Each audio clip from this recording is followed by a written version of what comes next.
how do you really evaluate the founders? Because it's mostly about the founders. Are there any specific questions that you ask and that kind of gives you, idea of that founder? I think, like when I think about angel investors, see, the thing is, we have like my younger brother manages the public market portfolio, right? As in, so we do have a large exposure to listed companies, like a very large exposure. And there we are completely cold and brutal, there is no emotions in any of the investment, right? I mean, you're getting in with the idea to get out. So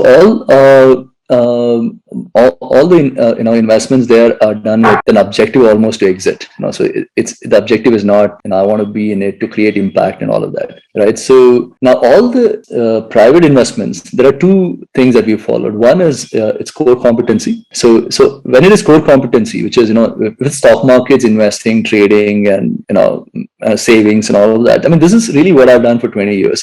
So it doesn't take a long time to kind of figure if this guy is talking sense or not. I think that's very key when you're kind of angel investing. I think is kind of in stuff that you understand, right? Because it's you understand, you appreciate, you love, and then because that whole investing experience also becomes fun and and rewarding as well, right? As in, I just randomly picking up companies which you don't understand and investing isn't. I mean, a professional can do it, a VC can do it, but I don't know if that is something angel should ideally be doing. So that's how we think about it. As in, when we are investing, we've invested, just based on what the founder is saying. And it's kind of a gut feel, right? As in, if you've done the same thing over and over again, like you're saying, you play tennis, you know how you're going to react. You can see an opponent in 2 minutes and figure out how good he is, right? As in, so stuff like that, works, and it's. It doesn't happen overnight, but it takes a long time.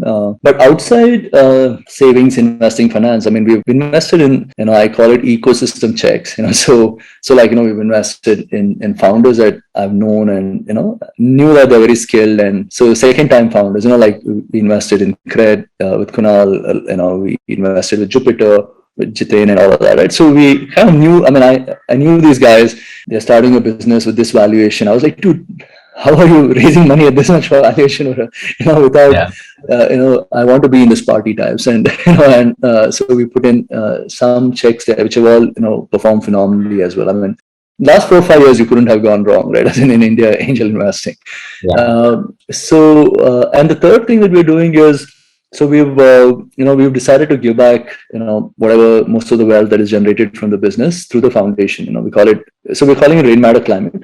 So this is something that we're taking more seriously now, which is trying to support for-profits and not-for-profits working around climate change, creation of livelihood, etc. And this is outside core competency, right? As in, because when I meet startups who are kind of building around this climate tech startups as such, I have no clue why I should be investing. Yeah. So what I'm doing there is I reach out to friends who have core competency in that space. Mm-hmm. I get them to interact with this, startup. Yeah. And then I am doing it based on my friend's gut and not really based on my gut, So it's very tough. And I don't even understand how people manage to pick up businesses to invest in which they don't understand, I think over time we'll figure this out. Yeah. But through Rain Matter Climate, I think now we've done almost 8 to 10 investments, again in that 2 to 10, 15 crore kind of range. And but it's still learning phase for me in that space. I still don't have a gut of sorts. Yeah. Nithin,